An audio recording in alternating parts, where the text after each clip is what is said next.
আসসালামু আলাইকুম রহমতুল্লাহ আবরকাত। আজকে আমি আলোচনা করব নবম ও দশম শ্রেণীর কমার্স গ্রুপের গ্রুপ বিষয় হিসাব বিজ্ঞান বইয়ের দ্বিতীয় অধ্যায় লেনদেন নিয়ে। আজকে আমি তোমাদেরকে লেনদেন অধ্যায়ের 2 নম্বর সৃজনশীলটি সমাধান করে দেখাবো। আগে আমরা দেখি উদ্দীপকে কি বলা আছে। 2017 সালের জানুয়ারি মাসে টয়ং ব্রাদার্স এর ব্যবসায় নিম্নোক্ত লেনদেনগুলো সংগঠিত হয়। জানুয়ারি 1 ব্যবসা মূলধন আনা হলো। জানুয়ারি 2 18,000 টাকা বেতনে একজন ম্যানেজার নিয়োগ দেওয়া হলো। জানুয়ারি 7 তারে পণ্য বিক্রয়। জানুয়ারি 10 নগদ ও মণিহারি ক্রয়। জানুয়ারি 12 মালিক তার ব্যক্তিগত তহবিল থেকে ছেলের স্কুল বেতন দিল। জানুয়ারি 20 সুমনা ট্রেডার্সের নিকট হতে টাকা পাওয়া গেল। অবশ্য আমাদেরকে কি বলা কথায় বলা আছে লেনদেন নয় এমন ঘটনাসমূহ চিহ্নিত করে মোট পরিমাণ নির্ণয় করো। আমরা জানি যে সকল ঘটনা দ্বারা ব্যবসা আর্থিক অবস্থার কোনো পরিবর্তন হয় না ওই ঘটনাগুলো কি লেনদেন নয় বলে বিবেচিত হবে। অর্থাৎ যে ঘটনাগুলো দ্বারা আমার ব্যবসা প্রতিষ্ঠানের কোনো আর্থিক অবস্থার কোনো পরিবর্তন ঘটবে না ওই ঘটনাগুলি হচ্ছে মূলত লেনদেন নয়। যেমন এখানে তোমরা যদি দেখো 2 তারিখ জানুয়ারি মাসের 2 তারিখে বলা আছে 18,000 টাকা বেতন একজন ম্যানেজার নিয়োগ দেওয়া হলো। অর্থাৎ এখানে তুমি এখনো তাকে বেতন দেওয়া নয়, মাত্র তাকে 18,000 টাকা বেতন তার সাথে কথাবার্তা বলে তাকে নিয়োগ দিছো। এখনো তোমার প্রতিষ্ঠানের কোনো পরিবর্তন হয় নাই, প্রতিষ্ঠানের অর্থের প্রতিষ্ঠানের সম্পদের কোনো পরিবর্তন হয় নাই। যখন তুমি তার মাস পূর্বে বেতন দিবা তখন তোমার প্রতিষ্ঠানের সম্পদের পরিবর্তন হবে।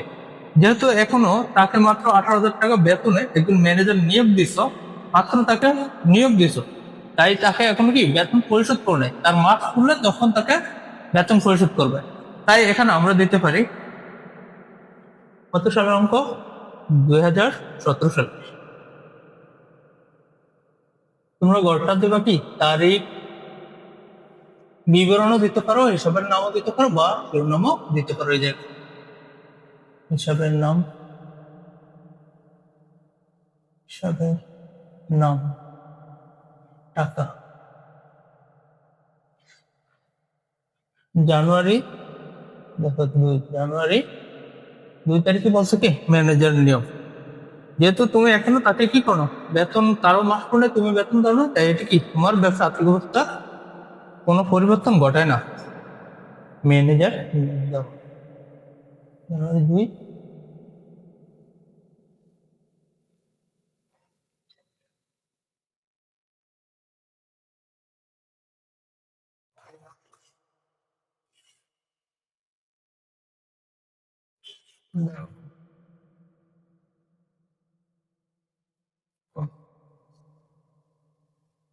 কয় টাকা?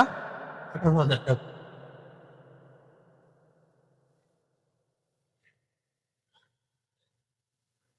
পরবর্তীতে 12 তারিখে, জানুয়ারি 12 তারিখটা দেখো, মালিক তার ব্যক্তিগত তহবিল থেকে ছেলের স্কুলের বেতন দিলেন 2,000 টাকা। অর্থাৎ আমরা জানি যখন আমরা ব্যবসায় হিসাব বিজ্ঞানের কোনো একটি অঙ্ক করব বা কোনো একটি হিসাব করব তখন আমাদেরকে ভাবতে হবে এটি একটি কি একটি ব্যবসা প্রতিষ্ঠানের হিসাব। আমরা এখানে কোনো ব্যক্তির হিসাব লেনদেন বলে বিবেচিত হবে না, ব্যক্তির ব্যক্তিগত হিসাব লেনদেন বলে বিবেচিত হবে না। এখানে যে সকল ঘটনার সাথে ব্যবসার সম্পর্ক বা ব্যবসায়ের স্বার্থ আছে ওই ঘটনাগুলি লেনদেন বলে বিবেচিত হবে, কোনো ব্যক্তির ঘটনাগুলো লেনদেন বলে বিবেচিত হবে না। 12 তারিখে বলা হচ্ছে মালিক তার ব্যক্তিগত তহবিল থেকে, মানে নিজের ব্যক্তিগত তহবিল থেকে নিজের ছেলের স্কুল বেতন প্রদান করতে, মানে এখানে তোমার ব্যবসা প্রতিষ্ঠানের আর্থিক অবস্থার কোনো পরিবর্তন ঘটেনি, সম্পদ বৃদ্ধিও হয় না বা হ্রাসও হয় না। আর মালিক তার নিজ ব্যক্তিগত তহবিল থেকে ছেলের স্কুলের বেতন পরিশোধ করছে, এখানে ব্যবসায় কোনো টাকা নেই, তাই এখানে এটিও কি লেনদেন নয়। এখানে কয় তারিখ? 12 তারিখ। 12 তারিখ কি বলছে? ছেলের স্কুলের ব্যক্তিগত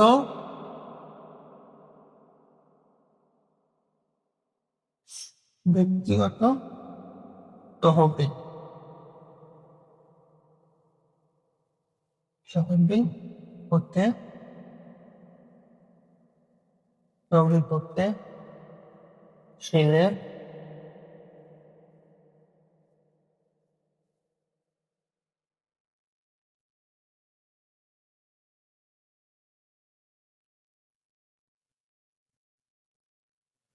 কয় টাকা? 2000 টাকা। অর্থাৎ এটি হচ্ছে আমার লেনদেনের এমন ঘটনার পরিমাণ কত? 20,000 টাকা।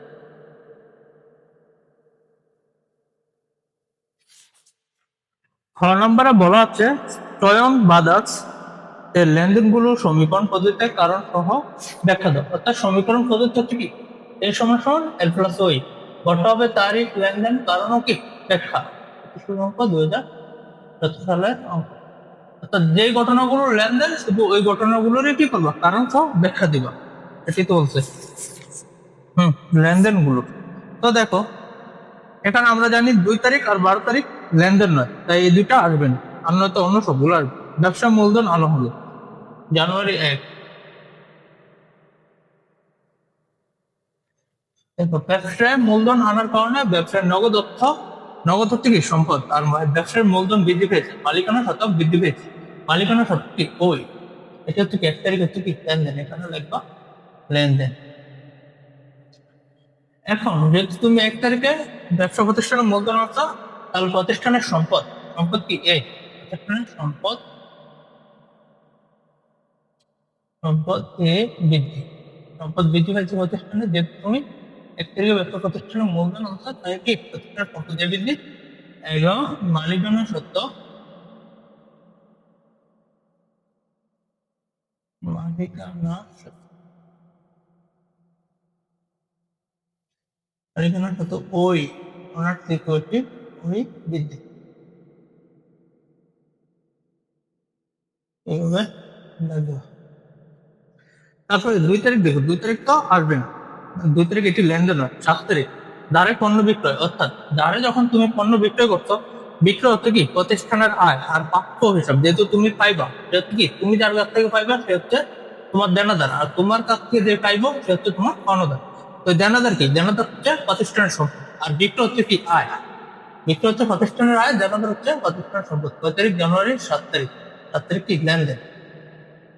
অর্থাৎ এইদিকে তোমরা ব্যাখ্যাটা দিবা এইভাবে, যেহেতু বিক্রয় করছো, বিক্রয় করলে কি মালিকানা শতক বৃদ্ধি পায়, অর্থাৎ এখানে দিবা মালিকানা শতক।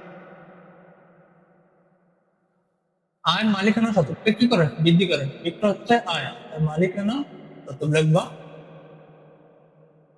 মালিকানা শতক ওই, আয় মালিকানা শতককে কি করে বৃদ্ধি করে, বৃদ্ধি, মালিকানা শতক বৃদ্ধি করে ওই বৃদ্ধি।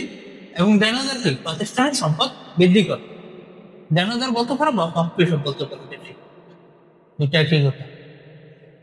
দেনাদার, আচ্ছা দেনাদার না, এখানে দেনাদার কি করে প্রতিষ্ঠানের সম্পদ বৃদ্ধি করে, আমরা সম্পদ দেখি এখানে সম্পদ, সম্পদ বৃদ্ধি।